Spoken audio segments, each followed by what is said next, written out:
mga kabakbak, sa vlog na to ay unboxing muna tayo. So i-unbox namin yung mga gamit na binili ko para sa gagawin namin tuk-tuk ride. Ngayon na bakasyon na ang aking asawa at makakasama ko na sa hanggang kailan ba?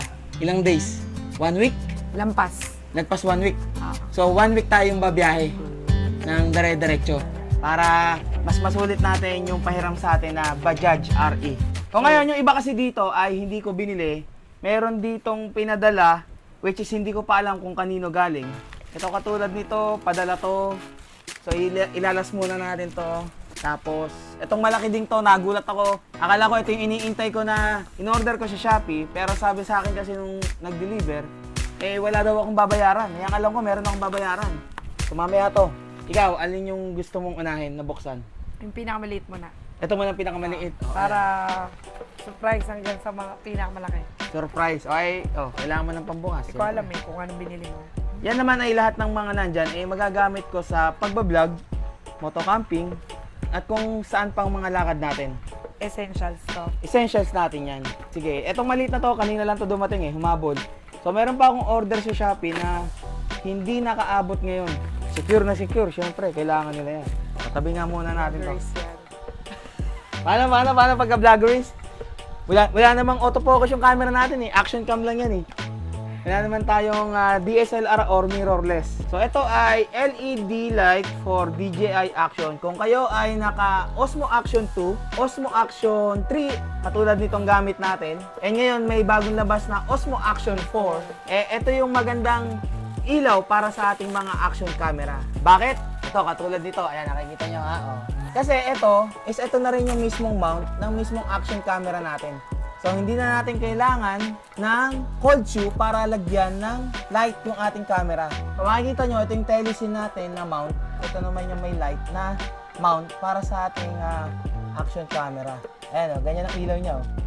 Para na sa ganon, di ka nabibili ng case na merong cold shoe para magkaroon ng ilaw. So, ganito yung magiging itsura niya. Para pagdating ng gabi at ikaw ay nagbablog, mas maganda to. So, ito ay built-in battery at rechargeable siya. Ang kanyang saksakan ay Type-C. Ayan, nasa ilalim yung saksakan niya. Hindi ko lang alam kung gaano katagal to magagamit pagka full charge. Pero malalaman naman natin pagka ginamit na natin. So, next natin, anong gusto mong buksan? Ito daw. Kanina lang din yata ito dumating. So, ito ay magagamit din natin sa motocamping. Yan. So, ano to? Ito yung trapal. Ipang extend sa ating tent. So, meron siyang kasamang stand. Ito yung mga stand. And ito yung kanyang mismong pang tabing, yung bagang malaki. Ito ay 3 meters, alam ko. 3x3. Hook and mga tali. Pang motocamping, or kung gusto niyo lang mag-picnic, ito, pwede to. Backyard camp. Backyard camping yan, pwede rin yan. Sa likod bahay lang, gano'n. Oo. Trip-trip lang, gano'n. Trip lang, pagka hindi ka makalayo. Yes. Maganda kasi meron din siyang bag. Next, ito, magaang-gaang. Malaki lang siya pero magaan. Pero karton lang yan. Sige. Mukhang balot na balot sa sa karton karton nga. Dalawa. Dami. Okay. Meron pa. So, 3 item yung in-order ko na to. Itong isang item na to na nasa kulay blue na bag, ito ay sapin sa loob ng tent. Sapin to. Para once na nakapaglatag na tayo, meron tayong pang sapin. Sa loob hindi sa labas Sa loob ng tent to. Iba kasi yung pinanlalatag din pagka bago mo ilagay yung tent, pagka bubuuin mo na. Anong tawag dyan? Sapin. Eto, nakita ko lang din to sa Shopee. Ang kagandahan kasi dito, foldable. Kumbaga, pwede mo siyang itiklop. Lagayan ng tubig para kang water jug. 20 liters yung pwede mong ilagay na tubig dito. Tubig, inumin, or kung natin, panghugas. Ito yung gripo, and syempre, dito mo rin yung mismong lagayan sa mismong gripo. Tatanggalin lang. Ingatan lang na wag itabi sa mga matitilos or matatalas na bagay. Gagamit natin yan. Panghugas ng puwet. Ay, bawal yung pala. Ito, ilaw.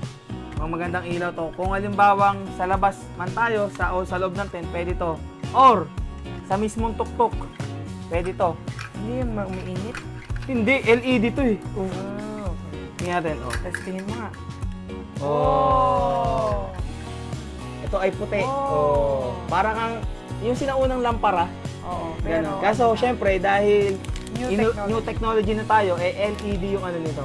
Built-in battery or meron dito open-close. Tingnan natin kung anong laman. Okay, meron siyang laman na battery, yung mga pang-vape. Pero, Yun yung battery niya. Pero rechargeable naman siya, which is nasa yung saksakan. Ito yung saksakan niya, Type-C rin. din. So, kalimitan naman siguro ngayon ng mga devices is Type-C supported na yung mga inilalabas nila. Excited na ako. Excited ka na? Tara na, malis na tayo. Oh, mamayang madaling araw pa naman tayo. Huwag ka masyado, no? Magtulog ka muna. Alam kong napagod ka pa ngayong araw eh. O ito, last na malaki. And then, tsaka natin buksan yung may nagpadala sa atin. Parang nag-overspend ka. Ah, hindi ah. Mura lang yan. Siyempre, hanap ako na mas mura. Hindi mo na ako nag-overspend. Tsaka magagamit pa rin naman natin yan. Kahit nasabihin natin na yung pahiram sa atin tok-tok, kinuha na. Magagamit ko pa rin naman yan. Ano sa palagay nyo? Ano to? Malaki eh. So, itong nasa labas mismo ng box, mabigat. Ito yung mabigat. Yan ba? Patingin. So, dito, meron siyang pouch. Pouch para sa lagayan ng yung parang pako pag sa mga tent para hindi madala. Ito, kung makikita nyo, yung mahaba na panglagay natin sa lupa, ibabaon natin sa lupa.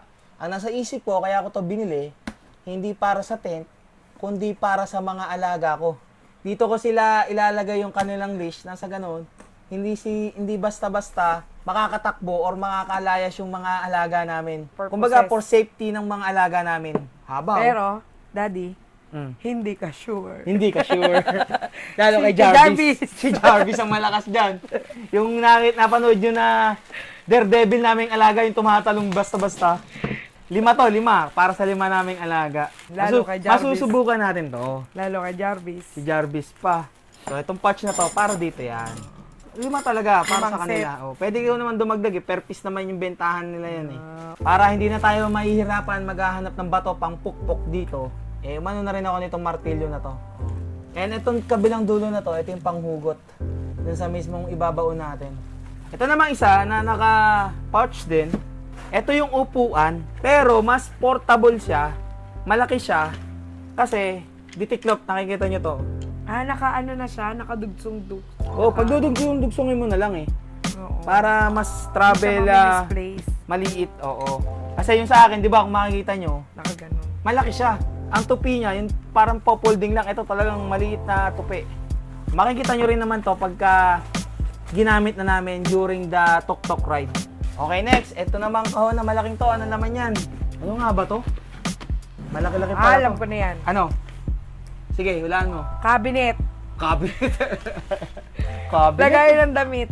Okay, ang damit. Okay, alam ko na. Lamesa. Lamesa. Foldable na lamesa. Ito yung pinakamalaki kasi na lamesa. Kung nakikita nyo kay Pobreng Manalakbay tsaka kay Boy P, portable na maliit lang yung kanila. Ito yung large version ng mga yon. Ito. Siyempre, kailangan natin ng malaking lamesa na sa ganun, marami tayong pagpapatungan. Ang hirap kasi na kung saan na natin may ipapatong. Makikita nyo lahat ng to na gamit namin. At least kahit papano, meron na naman kayong idea. Unboxing lang muna tayo. So next, etong pinadala sa atin, ngayon natin malalaman kung kanino nang galing to at kung anong laman. Yung Japan yung nag-deliver plastic pa lang na. Tingnan ko na kagad Telesin na nakalagay. Para shoutout Telesin sa patuloy na pagsuporta sa atin. Ano ba itong mga to? Yung iba rito ay para sa giveaway natin for sa ating 100k followers sa ating Facebook. So, iniipon-ipon ko pa kasi yung mga ipapamigay natin mula sa ating mga sponsors na sumusuporta sa atin. Wow. So, ito muna. Ito, magagamit ko to para sa bagong helmet na gagamitin ko. Ito yung helmet bracket mount. Yung nilalagay para dito sa may chin. Okay, ito naman isa. Uy, maganda to. Power suction. Kaso, di ba, meron akong gamit sa tok-tok na yung suction mount ko na holder ko ng cellphone. So, parang ito rin yun. Ganito rin. Grabe, napaka-generous ni Telesin. Alam nyo ba yung bagong dual clamp nila? Meron na agad tayo. Meron na rin silang dual clamp. Sa mga naghahanap ng dual clamp, meron na rin ang Telesin. Ito, wow! Nice! Meron na tayo, 4 Action 3 na metal combo cage. Yung kasamang cage na original ng ating Action 3, ito yung sa Telesin naman. Metal siya, made of metal. Oh, nice. Mas bago. Di ba? Ang kaibahan lang nito dun sa ginagamit ko sa camera natin na isang metal cage is hindi nabubuksan yung sa mismong battery compartment niya. So ito, pwedeng gamitin ko to para sa front cam. Kasi meron siyang cold shoe mount. So dito pwede kang maglagay ng ilaw, ng wireless mic, yung receiver dito. Pero ang gaano yung pagka-metal niya. So kompleto set na yung ating Action 3 Telesin na mini tripod, Telesin na mount, Telesin na metal cage. Lahat Telesin na to. Maraming salamat Telesin pwede mo rin siyang i-vertical kung gusto mo mga pang-Facebook, yung mga gagawin mong video, vertical mount. Merong ibinigay sa atin si Telesin, hindi lang isa, hindi lang dalawa, kundi 5 mini tripod selfie stick na ipamimigay natin para sa 100k followers celebration natin. Filter. Action camera filter. Ayan. Oh! Oy. ND filter. Alam niyo naman kung para saan ang ND filter. Sa lens natin to. Halimbawa ito, so ang kagandahan dito, hindi mo i-replace yung mismong lens ng ating Action 3, kundi Magnetic. ipapatong mo lang siya sa harap. Di ba? Nice. Nice. Meron siyang 4, which is yung isa CPL, ND8, ND16, and ND32. Dami Salamat Telesin. Eto pa! At ang isa pa, last but not the least, is floating grip. Para kung halimbawa magsuswimming kayo at nabitawan mo yung iyong action camera, hindi siya basta lulubog. Lulutang siya dahil dito sa floating grip na to. Ang isa na lang kulang dito, yung diving case or waterproof case para pagka sa paliligo, hindi talaga papasukan. Huwag kayong magtitiwala basta sa waterproof ng ating mga action camera, lalo na't gagamitin nyo siya sa tubig alat or dagat. Kasi ang isang nagiging sanhi ng pagkasira niyan is yung moisture ng galing ng tubig alat nagkakaroon ng corrosion or pagkakalawang yung mga pyesa sa loob. Kaya mas better pa rin na gumamit ng waterproof case. Kaya kung mahal nyo si Telesin, siguradong mamahalin din kayo ni Telesin. Okay, last but not the least, ito, ano ba yan? Bigat. Mabigat daw, sabi ng asawa ko. Siya nagbuhat Sige, buksan mo na kung ano yan. Rep. Rep. Nakita ko na kagad. Wow! Anong nakalagay? Nakikita nyo na? Habang binubuksan pa lang, alam mo na, nasa kahon na kagad kung anong laman. Ayan palang bigat. Blue Witty! Shoutout Blue Witty, maraming salamat. Magagamit namin to ngayon sa tuk-tuk ride namin. Tamang-tama, no? Sakto na nakatuktok pa tayo. Tuk-tuk camping, moto camping, whatever you call it, basta camping. Magandang gamitin ang Blue Yeti Power Station. Hindi na tayo magdadala ng madaming power bank. Sa totoo lang, ang dami kong power bank na talaga. Mapapakita ko sa inyo. Ang Blue Yeti na pinadala sa atin ay EB3A. So, yung nakalagay dito ay 220 volts yung version niya. Kasi siyempre, kung nasa ibang bansa ka, 100 to 110 volts yung nakalagay. Unang nasa ibabaw, kahon. Maliit na kahon. Ano naman ang kahon? Which is power cord. Ito naman ay cable para sa solar. Sinama na nila. May kasama talaga yata talaga to. User manual, warranty card. Di mawawala yan sa kahit anong appliances na binibili natin or mga devices. Warranty card. Yan yung kailangan nyong itago.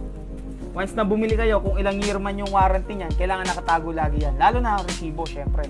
And then, ang ating Blue Yeti EB3A. Ang liit lang pala niya. Wow! Parang radyo. Ang liit to. Wireless dito sa ibabaw, makikita natin na meron siyang wireless charger. Output 15 watts. This is for iPhone. Wala naman tayong iPhone. iPhone na mag-safe. Na, yung mga wireless charger. Bibili akong iPhone para Bili ka. masubukan. Sige. Susubukan lang natin. Para Okay. masubukan. Ang iPhone kasi, pag pinatong mo, wireless charging siya. So, pag pinatong mo, mag-charge na siya. Kasi mag-safe yun. Pero dahil ang atin, Ay, patapon. patapon. Hindi siya mag-charge. Hindi siya magcha-charge. Okay. Sige, bili akong iPhone para masubukan yan. So, makikita natin dito sa front ng ating Blue Yeti EB3A. Ito, meron siyang DC output. Yung cigarette type na lagayan ng charging. DC type. Tapos, 12 volts DC, 10 ampere. Ito. May dalawa kasi dito maliit. Tapos dito yung power on and power off button. sa may maliit na to. Dito, input. Dito mismo yung nilalagay yung yung sa solar. Kung halimbawang magcha-charge tayo, power station gamit ay solar. Dito sinasaksak. So yung katabi ng ating sa solar, input ay yung input naman para i-charge natin tong power station. Yung power cord na kasama. So unlike kasi nung mas malalaki dito na model ng Bluetti, meron siyang kasamang power brick, yung parang sa mga laptop na charger. Ito hindi mo na kailangan, talagang power cord lang yung kailangan mong dalhin para i-charge siya sa ating AC output dito sa ating bahay, yung current natin. And then yung katabi, circuit protector. Tapos power on and power off button para sa output ng AC. Ang kagandahan nito, ito yung gusto kong magkaroon kasi katulad ng cellphone ko na ang charger ay 120 watt. So magagamit ko na siya dito. Mas mabilis magcha-charge yung cellphone ko, unlike na pagka sa power bank lang magcha-charge ako, sobrang tagal. And then meron ditong ilaw, dalawang USB-A output and USB Type-C na 100 watts yung supported. Sa pag-on ng ating EB3A power station, isang pindot lang. And then mag-on na yung LCD screen. Makikita natin dyan kung ilang percent pa yung mismong kabuuang laman ng ating battery, which is 66% or meron kang 30 hours. So makikita rin natin dito, halimbawa magsaksak tayo, kung ilan yung consumption ng ating isinaksak na device. So para gamitin natin to, itong sa charger na to. So kung itong gagamitin mo tong sa outlet na to, kailangan mo munang i-on. So magkukulay green, LED, ibig sabihin pwede nang maggamit to. Okay, saksak mo, i-charge mo cellphone. And makikita na rin natin dito sa kabila yung may nakalagay na output, which is 8 watts lang yung konsumo sinacharge natin na cellphone. Kung halimbawa naman, ang gagawin naman natin dito sa mismong mga USB na saksakan na to yung pag-charge natin. Kailangan mo munang i-turn on din yung button, isang pindot lang. Pagka nag-green, sabi meron nang dumadali na kuryente dyan. Yan, 31 quick charge, 31%, and makikita nyo may lumalabas na 4 watts yung kanyang konsumo. Napakababa, no? Kapag ito-turn off mo, itong mga slot na to, para walang dumali na kuryente, pinutin mo lang ulit yung corresponding power button. Pag nag-off yung LED, tamo, wala na ulit siya. Hindi na siya nag-charge. Etong ilaw, ganun din. Off, off. Uy, mas malakas. Parang SOS. Oo, SOS ang signal na yan. May tatlo pala siyang mode, which is una, mahinang ilaw, pangalawa, mas malakas, pangatlo, yung SOS signal, and then, yung pang-apat, off na ulit. So, nag-automatic off din nga pala tong power station. Kapag wala kayong nakasaksak dito or ginagamit, automatic mag-o-off siya. And makikita nyo, kulay red yung ating sa kettle. Ang konsumo niya ay 643 watts, 644 watts. Kaso, hindi siya kaya ay ng overload. Kasi ang kaya lang nito ay hanggang 600 watts. So kung halimbawa overload, papatayin siya mismo itong ating power station. Ika-cut off niya mismo agad yung kuryente dun sa pinagsasaksakan ng overload na device natin. Okay, ngayon ay testingin natin itong laptop ng asawa ko. Kasi nakalagay dito sa kanyang power brick is 180 watts. 11 watts kasi wala ka parang sinasaksak. I-charge na yung laptop. 110, mga ganon. So, ibig sabihin yung 180 watts is yung maximum. Kung halimbawa ginagamit mo pa rin yung laptop habang nakasaksak, siguro kukonsumo siya ng 180 watts. Pero dahil nag-charge lang siya, 110. Makikita rin natin dito na pagpatuloy natin gamit yung ating device is kung ilang oras na lang itatagal yung mismong kabuuang laman ng battery ng ating power station. So, pakita ko sa inyo kung gaano karaming power bank ang dinadala ko every time na bumabiyahe ako. Ito, power bank to na grip. Pwede mo rin gamitin to as selfie stick para sa action camera. Dito mo lang siya lalagay. Siyempre, yung power bank or yung battery charging ng ating DJI Osmo Action 3. Pwede rin to as power bank din kasi. And yung last na binili ko, itong isa, is 50,000 mAh. Ito, mas madami-dami itong charge na ginagawa ko dito. Lalo sa cellphone ko, napakalaki ng pakinabang ko dito. Ito, meron pa ako dito. Ito naman ay 30,000 mAh. Tapos ito, yung maliit, 10,000 mAh. And then syempre, yung mga devices pa natin na pag nabiyahe tayo ng malalayo, yung katulad ng camera natin, 360 camera, kailangan natin din i-charge yan. So once na maubos na lahat ng laman ng power bank ko, isa na lang yung tanging paraan ko, kundi mag-charge dun sa mismong USB charger ng aking motor. Na minsan sobrang bagal pa. Yung ganito kalaki na power station, kasyang-kasya to sa ating top box. So lahat ng power bank na to, ay pwedeng i-replace ng isang power station lang. Ganong kalupit tong EB3A na to.